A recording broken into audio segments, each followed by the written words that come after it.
നല്ല പടമായിരുന്നു. കാസ്റ്റിംഗ് എല്ലാം വളരെ മികച്ചതായിരുന്നു. പിന്നെ കപട സദാചാരവാദികൾക്കെതിരെയും പുരുഷ മേധാവിത്വത്തിനെതിരെയും മുഖമടച്ച് കൊടുക്കുന്ന ഒരു അടി തന്നെയാണ് സിനിമ. വളരെ നന്നായിട്ടുണ്ട്. ഒരു നിമിഷം പോലും ലാഗ് അടുപ്പിക്കത്തില്ല. പ്രേക്ഷകനെ മുഴുവനായിട്ടും സിനിമയിലേക്ക് പിടിച്ചിരുത്തുന്ന ഒരു സിനിമ തന്നെയാണ്. എന്താണ് ഒരു സബ്ജക്ട് വരുന്നത്? എങ്ങാണ്ട് ഒരു പേരും മോറൽ പോളിസി തന്നെയാണ്. പിന്നെ തിങ്കളാഴ്ച നിശ്ചയത്തിന്റെ ആ ലെവൽ വന്നിട്ടില്ല. സ്റ്റിൽ വാച്ചബിൾ ആണ്, കുഴപ്പമില്ല. എങ്ങനെ ഒരു ഫാമിലി സബ്ജക്റ്റ് ആണോ വരുന്നത്, അല്ലെങ്കിൽ പേര് വെക്കുമ്പോഴത്തേക്ക് ആരെങ്കിലും കയറാനൊക്കെ ഫാമിലീസ് മെയിൻ അറിയില്ല. ഈ ടൈറ്റിലിന്റെ ഒരു പ്രശ്നമുണ്ട്, അതുകൊണ്ട്. പക്ഷെ എല്ലാവർക്കും വാച്ചബിൾ തന്നെയാണ്. എന്തെങ്കിലും സോഷ്യൽ മെസ്സേജോ? ഉറപ്പായിട്ടും സൊസൈറ്റിക്ക് ആവശ്യമുള്ള ഒരു സബ്ജക്ട് തന്നെയായിരുന്നു. വിഹിതം ഒരു നല്ല സിനിമയാണ്.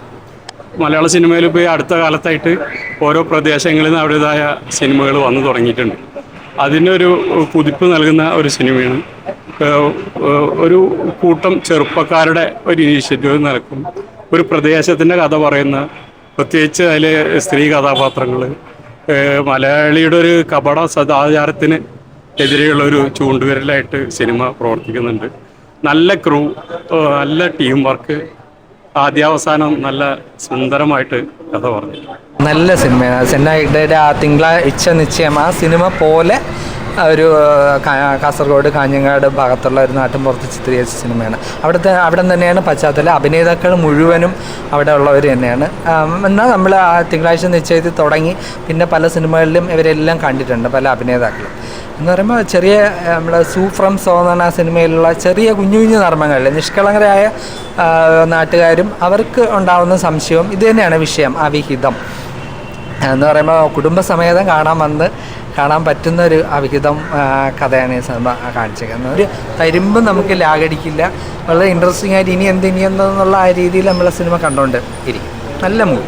സാധാരണ ഈ പേര് കേട്ട് കഴിഞ്ഞാൽ എല്ലാവരും വിചാരിക്കുന്ന ഒരു ആദ്യം ഈ സിനിമയുടെ ആ പോസ്റ്ററിൽ ആ ഒരു ഏടെ എഴുത്തൊക്കെ കണ്ടപ്പോൾ ഇത് മനുഷ്യർക്ക് കാണാൻ പറ്റിയതാണോ എന്ന് ഒരു ഡൗട്ടുണ്ടായിരുന്നു. അപ്പോൾ ഇന്ന് രാവിലെ പത്രത്തിലെല്ലാം ഫ്രണ്ട് പേജിൽ കുടുംബസമേതം കാണാൻ പറ്റിയ അവിഹിതം എന്ന് പറഞ്ഞാൽ അപ്പോഴാണ് മനസ്സിലായത്. എന്തായാലും ആർക്കും കാണാം, കുഞ്ഞു കുട്ടികൾ മുതൽ വലിയവർക്ക് വരെ നന്നായിട്ട് ഇഷ്ടപ്പെടും. നല്ല രസമാണ്. കൊള്ളാം. പടം മോശമൊന്നുമല്ല, നല്ല കണ്ടുകൊണ്ടിരിക്കാൻ കൊള്ളാം. ന്യായമായ രസമൊക്കെ ഉണ്ട്. പിന്നെ പടത്തിൻ്റെ പേര് കാണുമ്പോൾ പേടിക്കേണ്ടതൊന്നുമില്ല. പിന്നെ ജീവിതത്തിൽ നമുക്ക് ജാഗ്രത വേണം, ആവശ്യമുള്ള സംശയങ്ങളൊന്നും പാടില്ല, അത് ദൂരീകരിച്ച് പോകണം എന്നുള്ള സന്ദേശമാണ് അതിൽ നിന്ന് എനിക്ക് മനസ്സിലായത്. മോശമൊന്നുമില്ല, കുടുംബത്തോട് കാണാൻ മോശമൊന്നുമില്ല. പിന്നെ പേര് കേട്ടൊന്നും പേടിക്കൊന്നും വേണ്ട, അത് കുഴപ്പമൊന്നുമില്ല. പടം കൊള്ളാം, പടം ഓടുമെന്നാണ് തോന്നുന്നത്. തന്നെയാണ് ഇത് നടക്കുന്ന സംഭവമാണ്, നാച്ചുറലാണ്. കൊള്ളാം,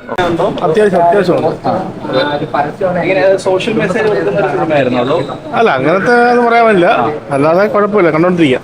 ഓക്കെ, നല്ലൊരു ഫാമിലി എന്റർടൈൻമെന്റ് പടം, അത്രേ ഉള്ളൂ. കാരണം നല്ലൊരു മെസ്സേജാണ് ആയിട്ട് കാണുന്നത്. സൂപ്പർ പടം.